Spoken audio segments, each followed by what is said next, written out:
Dear students and parents, welcome to Dr. TCS Career Guide. Students and parents, ఈ రోజు ఒక topic తీసుకున్నాను. మీకు చూస్తే మీకు సినిమా టైటిల్ లాగా ఉందన్నమాట. మహాభారతంలో కర్ణుడు, ఇంజనీరింగ్లో ఈ బ్రాంచ్కి అన్ని శాపాలు అని చెప్పేసి. ఎందుకంటే ఈ కౌన్సిలింగ్ ప్రాసెస్లో మెంటర్షిప్ ఇస్తున్నప్పుడు చాలామంది స్టూడెంట్స్తో పేరెంట్స్తో మాట్లాడినప్పుడు కింద కామెంట్ బాక్స్లో కానీ లేకపోతే వారు నాతో పర్సనల్గా డిస్కస్ చేసినప్పుడు ఈ బ్రాంచ్లో జాయిన్ కావాలా లేదా సార్ అని చెప్పేసి క్వశ్చన్స్ అడగటం అనమాట. అందుకని ఈ బ్రాంచ్ గురించి మీకు ఉన్నటువంటి అపోహలన్నింటినీ తీర్దాని ఉద్దేశంతో ఈ వీడియో చేస్తున్నాను. సో ఈ వీడియోని కనుక మీరు పూర్తిగా చూసినట్లయితే ఆ బ్రాంచ్ ఏంటి, అసలు నిజంగా ఆ బ్రాంచ్ యొక్క హిస్టరీ ఏంటి, సో ఎందుకు ఇట్లా ఈ బ్రాంచ్ అనేది ఇలా కావడం అనేది జరిగిందని చెప్పేసి మొత్తం మీకు వివరిస్తాను అనమాట. మీరు ఫస్ట్ టైం కనుక మన ఛానల్ చూస్తున్నట్లయితే ఇప్పటివరకు మన ఛానల్ సబ్స్క్రైబ్ చేయనట్లయితే ఛానల్ సబ్స్క్రైబ్ చేయండి. నేను చేస్తున్న వీడియోస్ మీకు నచ్చినట్లయితే లైక్ చేసి మీ ఫ్రెండ్స్ అందరికి షేర్ చేయండి. అదేవిధంగా మీరు అందరూ బీటెక్ ఫస్ట్ ఇయర్లో జాయిన్ కాబోతున్నారు. సో స్కిల్స్ అనేది చాలా ఇంపార్టెంట్. ఇప్పటి వరకు మీరు మన స్కిల్ టెస్ట్, అది కూడా artificial intelligence and machine learning software ద్వారా ఆన్లైన్లో 1 అవర్ నేను మీకు స్కిల్ టెస్ట్ అనేది కండక్ట్ చేస్తాను. దాన్ని బట్టి రేపు మీరు క్యాంపస్ ప్లేస్మెంట్స్లో ఎటువంటి స్కిల్స్ అనేది ఇంప్రూవ్ చేసుకోవాలనే విషయం మీకు తెలుస్తుంది. కాబట్టి ఇంట్రెస్ట్ ఉన్న పేరెంట్స్ స్టూడెంట్స్ నా వాట్సాప్ నెంబర్ డిస్ప్లే అవుతుంది, దానికి మీరు హాయ్ అని మెసేజ్ పెట్టండి. సర్వీస్ 1 అనేది ఆ స్కిల్ టెస్ట్ కిందకి వస్తుంది అనమాట. ఇంకా చాలామంది నాకు మొబైల్స్కి కాల్ చేస్తున్నారు. నేను అందరు కాల్స్ లిఫ్ట్ చేయలేను, ఎందుకంటే ఇప్పటికి 8 నుంచి 9 బ్యాచ్లు మన అందరిలో గైడెన్స్ అనేవి తీసుకుంటున్నాయి, కౌన్సిలింగ్ గైడెన్స్. వారితో మాట్లాడడానికే నాకు టైం సరిపోతుంది. కాబట్టి నేను మీ అందరి ఫోన్ కాల్స్ లిఫ్ట్ చేయలేకపోతున్నందుకు క్షమించాలి. సో ఇక వీడియోలోకి వెళ్ళినట్లయితే మనం డిస్కస్ చేయే బ్రాంచ్ వచ్చేసి ఎలక్ట్రికల్ అండ్ ఎలక్ట్రానిక్స్ ఇంజనీరింగ్ అనమాట. సో ఈ బ్రాంచ్ గురించి నేను మీకు చెప్పడానికి నాకు ఉన్నటువంటి క్వాలిఫికేషన్ ఏంటంటే, ఈ బ్రాంచ్లో నేను పిహెచ్డీ చేశాను. అది కూడా నేను చేసినటువంటి పిహెచ్డీ వచ్చేసి ఇండియాలో ఇప్పటివరకు 3 ఫేజ్ ట్రాన్స్మిషన్ లైనే ఉంది. నేను 6 ఫేజ్ మీద పిహెచ్డీ చేశాను. అది ఇండియాలో చేసిన వాళ్ళలో చాలా తక్కువ మంది అనమాట, 5-6 ఉన్నారు. వారిలో నేను ఒకడిని. So Narayanamma engineering college principal sir కూడా 6 ఫేజ్లో చేశారనమాట. అదేవిధంగా చంద్రశేఖర్ గారు అని చెప్పేసి ఒక సీనియర్ ప్రొఫెసర్, తను వైజాగ్లో వర్క్ చేస్తున్నారు. అదేవిధంగా సో ఒక ప్రిన్సిపాల్ గారు ఉన్నారనమాట, రఘురామ్ గారు, వారు రిటైర్మెంట్ అయ్యారు, అనంతపురంలో ఉంటారనమాట. నేను ఇంకొక మా ఫ్రెండ్ అనమాట, అంటే ఫింగర్స్ మీద ఉంటారనమాట ఈ వర్క్ మీద చేసినందుకు. ఆ ఎక్స్పీరియన్స్ మీకు చెప్తాను అనమాట. ఇక్కడ ముఖ్యంగా ఎందుకు నేను ఇక్కడ ఈ మహాభారతంలో కర్ణుతో పోల్చాలంటే, ఈ బ్రాంచ్ మంచి బ్రైట్ స్టూడెంట్స్ కనుక ఎంచుకున్నట్లయితే మంచి ఫ్యూచరే ఉంటుంది. బట్ మీ అందరికీ తెలిసిందే, మనం బ్రాంచ్ని ఎంపిక చేసుకునే క్రమంలో సో ఫస్ట్ మీ అందరికీ తెలిస్తే కంప్యూటర్ సైన్స్ తీసుకుంటారు. దాని తర్వాత వచ్చినటువంటి బ్రాంచ్ అంటే న్యూ బ్రాంచ్ మొన్నటిదాకా అంటే సిఎస్సి 20-25 ఇయర్స్ ఉంటుంది దాని ఏజ్ వచ్చేసి. దాని తర్వాత దానికంటే ముందు వచ్చింది ఈసీ అనమాట. దానికంటే ముందు ఉన్నటువంటి బ్రాంచ్ ఎలక్ట్రికల్ బ్రాంచ్. అంటే ఇక్కడ మనం అబ్జర్వ్ చేయాల్సింది ఏంటంటే, ఈ బ్రాంచ్ తీసుకెళ్ళి సివిల్, మెకానికల్, ఎలక్ట్రికల్ అంటారు అనమాట. బట్ ఇంజనీరింగ్లో circuit branches, non circuit branches అంటారు అనమాట. సర్క్యూట్ బ్రాంచ్కి స్టార్ట్ అయింది అంటే ఏదైతే పాయింట్ ఉంటుందో, స్టార్టింగ్ పాయింట్ వచ్చేసి ఎలక్ట్రికల్ ఇంజనీరింగ్ అని చెప్పుకోవచ్చు. ఎలక్ట్రికల్ తర్వాత ఎలక్ట్రానిక్స్, ఎలక్ట్రానిక్స్ తర్వాత communication, information technology, computer science, ఇవన్నీ అనమాట. అంటే ది స్టార్టింగ్ పాయింట్ వచ్చేసి ఎలక్ట్రికల్ ఇంజనీరింగ్ అనుకోవచ్చు. కాబట్టి ఈ ఎలక్ట్రికల్ ఇంజనీరింగ్ బ్రాంచ్ని తీసుకెళ్ళి ఈ కంప్యూటర్ సైన్స్ అటువైపు కాకుండా తీసుకెళ్ళి మెకానికల్, సివిల్ ఇటువైపుతో పోలుస్తాడు అనమాట. నాన్ కోర్ బ్రాంచెస్ అని చెప్పేసి circuit branches, non circuit branches అనాలి మనము.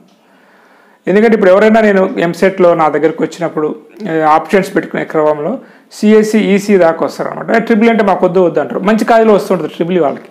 అరే మీరు ఈసీ దాకా వచ్చారు, ఈసీ ట్రిపుల్కి తేడా ఏముండదు. ఈసీలో అయితే ఎలక్ట్రానిక్స్ అండ్ కమ్యూనికేషను, ఇక్కడ electrical and electronics majority of the కాలేజ్లో అని చెప్పినా కానీ అదొక చాలా టఫ్ సార్ అని చెప్పేసి అంటూ ఉంటారు అనమాట. ఏ బ్రాంచ్ ఈజీ కాదు, ఏ బ్రాంచ్ టఫ్ కాదనమాట. అన్ని బ్రాంచెస్లో కూడా కొన్ని సబ్జెక్టులు ఈజీగా ఉంటాయి, కొన్ని సబ్జెక్టులు అనేవి టఫ్గా ఉంటాయి అనమాట. అది ఎక్స్ప్లెయిన్ చేసినా కానీ అది మైండ్లో పాతుకుపోయింది. ఏమని, ట్రిపుల్ ఈ బ్రాంచ్ అంటే చాలా హార్డ్ అని చెప్పేసి. ఇంకా నేను చెప్పినట్టుగా బ్రైట్ స్టూడెంట్కి హార్డ్ ఏమి అనిపించదు అనమాట. ఎవరైతే స్టూడెంట్స్ కొంచెం లో స్కిల్స్ ఉన్నవాళ్ళు, అంటే మీకు బ్రాంచ్ని ఎంపిక చేసుకునే క్రమంలో మీకు చెప్పాను కదా, సిఎస్సి, ఈసీ తర్వాత ట్రిపుల్ఈకి వస్తారని చెప్పేసి. సో ఇక్కడ కొంచెం స్టూడెంట్ లో స్కిల్స్ ఉన్నట్లయితే, అంటే కొంచెం యావరేజ్ స్టూడెంట్ అయినట్లయితే కొంచెం ఇబ్బంది పడేటువంటి ఆస్కారం అయితే ఉందన్నమాట. దాన్ని బట్టి అది టఫ్ అని చెప్పేసి. అయితే ఇందులో వాస్తవం కూడా కొంచెం ఉంది. ఇప్పటికి కూడా ఐఐటీస్లో, ఎన్ఐటీస్లలో ఆ బ్రాంచ్ అనేది కొంచెం స్టాండర్డ్ బ్రాంచ్ అనేది చెప్పుకోవాలి. ఎందుకంటే బేసిక్స్ అనేవి చాలా అవసరం అనమాట. సో కాబట్టి ఆ mathematics basics, physics basics strong ఉన్న స్టూడెంట్కి ఎలక్ట్రికల్ బ్రాంచ్ అనేది హార్డ్ కాదు, ఈజీనే. ఎవరికైతే రావో అవి ఈ బ్రాంచే కాదు, మీరు ఏ బ్రాంచ్ చదివినా ఇంజనీరింగ్లో మీరు సూటబుల్ గారు అనమాట. ఇంజనీరింగ్కి మ్యాథమెటిక్స్ రాకపోతే కంప్యూటర్ సైన్స్ సూటబుల్ గారు, అదేవిధంగా ఎలక్ట్రికల్కి సూటబుల్ కాని వాళ్ళు ఈసీ కూడా సూటబుల్ గారు అనమాట. ఇది గుర్తుపెట్టుకోవాలి. ఆర్టిఫిషియల్ ఇంటెలిజెన్స్ లాంటికైతే హైలీ మ్యాథ్స్ వచ్చి ఉండాలి మీకు ఫ్యూచర్లో, లేకపోతే అందులో మీరు సక్సెస్ కాలేరు. ఇది ఒకటి టఫా కాదా అని చెప్పేసి.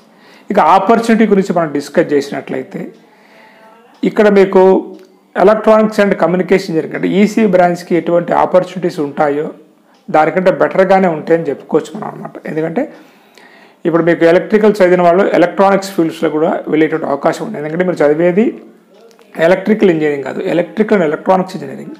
మీరు విఎల్ఐసీ కావచ్చు, ఎంబెడెడ్ కావచ్చు, చిప్ డిజైనింగ్. ఇప్పుడు మన ఐఐటి హైదరాబాద్ తీసుకున్నట్లయితే చిప్ డిజైనింగ్ అనేది, సెమీ కండక్టర్స్ చిప్ డిజైనింగ్ అనేది ఒక 16 సీట్లు ఉన్నాయి. అది వచ్చేసి మనకి ఎలక్ట్రికల్ అండర్లోనే ఉందన్నమాట. యూఎస్లో తీసుకున్నలాగానే కొన్ని కోర్సెస్ అనేవి మనకి ఎలక్ట్రికల్ అండర్లోనే ఉంటాయి. ఐఐటీస్లో అయితే 4 చోట్లే ఎలక్ట్రానిక్స్ ఉంది, మిగతా అన్ని చోట్ల కూడా ఎలక్ట్రికల్ ఇంజనీరింగ్ అనే ఉంటుంది. అందులోనే ఎలక్ట్రానిక్స్ సిలబస్ కూడా కలిసి ఉంటుంది అనమాట. కాబట్టి ఈసీఈ ట్రిపుల్ ఈ వేరే అనుకోవద్దు. మీరు ఈసీఈ తీసుకోవడానికి రెడీ అయినప్పుడు కొంచెం బెటర్ కాలేజీలో మీకు ట్రిపుల్ ఈ వచ్చినా జాయిన్ కావచ్చు.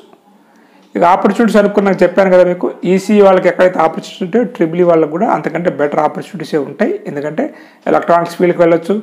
ఎలా అయితే మీకు ఈసీ వాళ్ళని సాఫ్ట్వేర్ ఇండస్ట్రీకి అలో చేస్తున్నారో, మంచి స్టూడెంట్ అయినట్లయితే మీరు ట్రిపుల్ ఈనే కాదు ఏ బ్రాంచ్ అయినా తీసుకునేటువంటి ఆస్కారం అనేది ఉంది.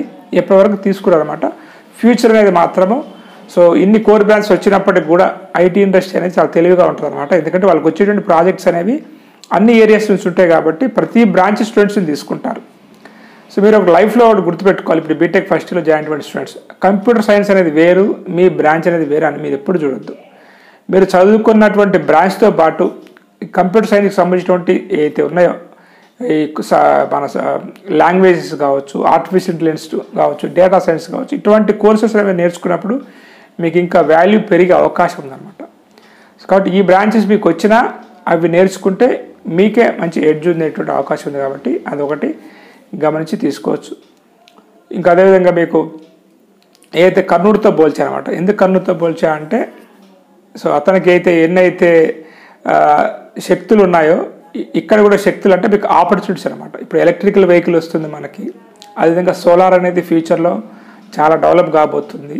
సో గవర్నమెంట్ కొన్నిటికి మ్యాండేటరీ చేయబోతుంది. అటువైపు చాలా ఉద్యోగ అవకాశాలు అనేవి ఉంటాయి. ఎలక్ట్రికల్ వెహికల్ వైపు కూడా మంచి ఉద్యోగ అవకాశాలు ఉంటాయి. ఎవ్రీ ఇయర్ గేట్ ఎగ్జామ్ ద్వారా మీకు నవరత్నాస్, మహారత్నాస్లో మీరు వెళ్ళొచ్చు, జాయిన్ కావచ్చు. కాకపోతే బాగా చదవాలి, గుర్తుపెట్టుకోండి. ఎందుకంటే ఇంజనీరింగ్ అంటేనే ప్రొఫెషనల్ కోర్సు. అందుట్లో కూడా మీరు టాప్ 10% to 20% లోపు ఉంటేనే మీకు ఏ బ్రాంచ్ అయినా మీకు ఉద్యోగ అవకాశాలు వస్తాయి అనమాట. ఏదో కాలేజెస్లో సీట్స్ వస్తున్నాయి, ఫ్రీగా దొరుకుతున్నాయి, మనకు జాబ్స్ కోర్స్ చేయగానే వస్తాయి అంటే కష్టం. బట్ మన ఆ కోర్సుకి సంబంధించినటువంటి నాలెడ్జ్ అనేది ఖచ్చితంగా మనం పెంచుకోవాల్సిన అవసరం ఎంతైనా ఉంటుంది. సో మీకు 2 డౌట్స్ క్లియర్ చేశాను. ఒకటి హార్డ్, 2 ఆపర్చునిటీస్ అనమాట. మూడోది వచ్చేసి సో ఈ డిప్లొమా కోర్సెస్లో కూడా ఈ మధ్య ఎక్కువ కంప్యూటర్ సైన్స్ తీసుకుంటున్నారు. నేను చెప్పాను అనమాట, డిప్లొమా అనేది తొందరగా సెటిల్ కావడం కోసం. సో ఈ 3 బ్రాంచెసే ఎక్కువ డిప్లొమా ప్రిఫర్ చేయాలి ఎవరైనా కానీ. ట్రిపుల్ ఈ అండ్ ఎలక్ట్రానిక్స్ కూడా అంత తక్కువ ఆపర్చునిటీస్ ఉంటాయి డిప్లొమాలో. మెకానికల్, సివిల్ అనమాట. కానీ అందరూ కూడా అటువైపు కూడా కంప్యూటర్ సైన్స్కి వెళ్తున్నారు. సో అది కూడా రేపు ఆలోచించుకొని ఎవరైతే జాయిన్ అవుతున్నారో. నెక్స్ట్ వచ్చేసి పాలిటెక్నిక్ ఎలక్ట్రికల్ చేసి ఎలక్ట్రానిక్స్ చేసి మళ్ళీ కంప్యూటర్ సైన్స్ షిఫ్ట్ అవుతున్నారు.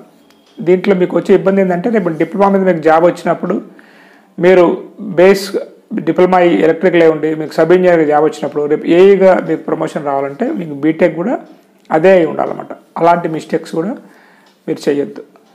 కాబట్టి మీకు మంచి కాలేజ్లో ఎలక్ట్రికల్ వచ్చినప్పుడు నిస్సందేహంగా తీసుకోండి. ఇది సర్క్యూట్ బ్రాంచెస్కి స్టార్టింగ్ బ్రాంచ్ అనమాట. దీని నుంచి ఇవన్నీ వచ్చాయి. ఇప్పుడు ఈసీ బ్రాంచ్ అనేది sub branch of electrical engineering. అదే ఈసీ నుంచి వచ్చిందే మనకి కంప్యూటర్ సైన్స్, కంప్యూటర్ సైన్స్ నుంచి వచ్చిందే ఈ రోజులో ఉన్నటువంటి కొత్త బ్రాంచెస్ అనమాట. సో కాబట్టి మీరు ఇట్లా చూడండి, circuit branches, non circuit branches అని చూడండి. అంటే మీరు కంప్యూటర్ సైన్స్ వదిలిపెట్టేసి ఇటు రమ్మని చెప్పట్లేదు, ఇది వచ్చినా మీరు అటువైపు వెళ్ళొచ్చు అని చెప్తున్నాను అనమాట. ఎందుకంటే చాలామంది స్టూడెంట్స్ పాపం వాళ్ళు అనుకున్నటువంటి బ్రాంచ్ అనుకున్న కాలేజ్ రావట్లేదు. అయితే ఇంకోటి కూడా ఇక్కడ మీరు గమనించాల్సి ఉంటుంది, పేరెంట్స్ అందరు కూడా ఈ రోజున ఏ ఫీల్డ్ అయినా కానీ అందరికీ ఆపర్చునిటీస్ ఇవ్వలేదు. ఇప్పుడు మీరు చూసుకోండి. సో ఒకప్పుడు మీకు 10,000 ఉండేటువంటి సీట్స్ కంప్యూటర్ సైన్స్ అనేవి 15, 20 అయిపోయి డిఫరెంట్ బ్రాంచెస్ పేరుతో ఈ రోజున మీకు దాదాపు 70,000 కౌన్సిలింగ్ సీట్స్ ఉంటే తెలంగాణలో, అదేవిధంగా ఆంధ్రాలో ఒక 90,000 ఉన్నట్లయితే 80% ఆఫ్ ద సీట్స్ అవే ఉన్నాయన్నమాట. మరి జాబ్స్ అనేవి కొన్ని ఉన్నప్పటికీ కూడా మరి ఇంతమంది బయటకు వచ్చినప్పుడు కొంచెం ఇబ్బంది ఉంటుంది. కాబట్టి మీరు ఆ బ్రాంచ్ తీసుకోదనట్లేదు, తీసుకున్నా కానీ మీరు స్కిల్స్ మీద చాలా దృష్టి పెట్టాల్సిన అవసరం ఎంతైనా ఉంటుంది. ఇది మీకు చెప్పదలుచుకున్నాను నేను. అందుకనే మీకు చెప్పేది ఏంటంటే, బయట ఉన్నటువంటి రూమర్స్, ప్రైవేట్ కాలేజీల్లో ఎలక్ట్రికల్ ఇంజనీరింగ్ అనేది ఈజీగానే ఉంటుంది.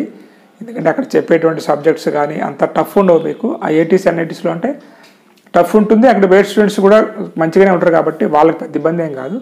యావరేజ్ స్టూడెంట్ మ్యాథ్స్ ఫిజిక్స్ రానప్పుడు ఇబ్బంది పడే అవకాశం ఉంది. కాబట్టి అవి వాళ్ళకి తప్ప చదివే పిల్లగాళ్ళకి టఫ్ హార్డ్ అనేది ఉండదు.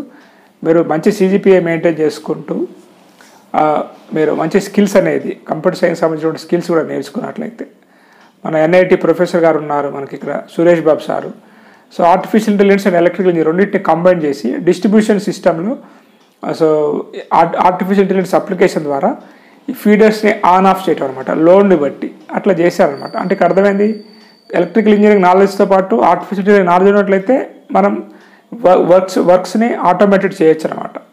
సో ఇదంతా future. So computer and all branches mix అయితే ఇప్పుడు కంప్యూటర్ని డామినేట్ చేస్తుంది ఆర్టిఫిషియల్ ఇంటెలిజెన్స్.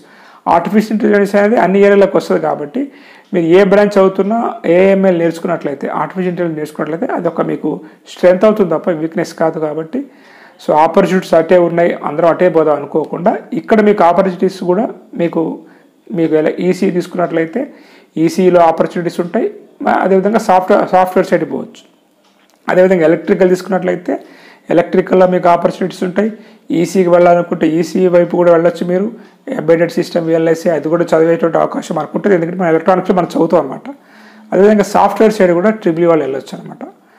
కంప్యూటర్ సైన్స్ తీసుకుంటే ఓన్లీ సాఫ్ట్వేర్ జాబ్స్, EC తీసుకున్నట్లయితే ECలో జాబ్స్, సాఫ్ట్వేర్ జాబ్స్, ట్రిపుల్ తీసుకున్నట్లయితే triple plus electronics plus computer science వైపు కూడా వెళ్ళొచ్చు. కాబట్టి మీకు టాప్ కాలేజ్లో ఎలక్ట్రికల్ వచ్చినప్పుడు అది జిల్లా లెవెల్లో టాప్ కాలేజ్ అయినా, స్టేట్ లెవెల్లో టాప్ కాలేజ్ అయినా, ఇండియా లెవెల్లో టాప్ కాలేజ్లో మీకు ఈ బ్రాంచ్ వస్తే తీసుకోండి. సో దానివల్ల మీకు వచ్చే నష్టం లేదు. దానికి ఆపర్చునిటీస్ ఏందని తెలుసుకొని ముందుకు వెళ్ళినట్లయితే ఖచ్చితంగా ఈ బ్రాంచ్ ద్వారా మీరు సక్సెస్ సాధించవచ్చు. నా స్టూడెంట్స్ US కావచ్చు, ఇండియాలో కావచ్చు, MNCలో వర్క్ చేస్తున్నారు, మంచి టాప్ ఆర్గనైజేషన్ వర్క్ చేస్తున్నారు, జెన్కోలో, ట్రాన్స్కోలో అన్ని చోట్ల వర్క్ చేస్తున్నారు. కాబట్టి వారితో డిస్కస్ చేసిన తర్వాత సో మీకు ఈ వీడియో చేస్తాను అనమాట. సో ఈ వీడియో నచ్చింది అనుకుంటూ, ఇన్ఫర్మేటివ్గా ఉందనుకుంటూ ఆశిస్తూ నెక్స్ట్ వీడియోలో మళ్ళీ కలుద్దాం. Have a nice day. All the best for your bright future.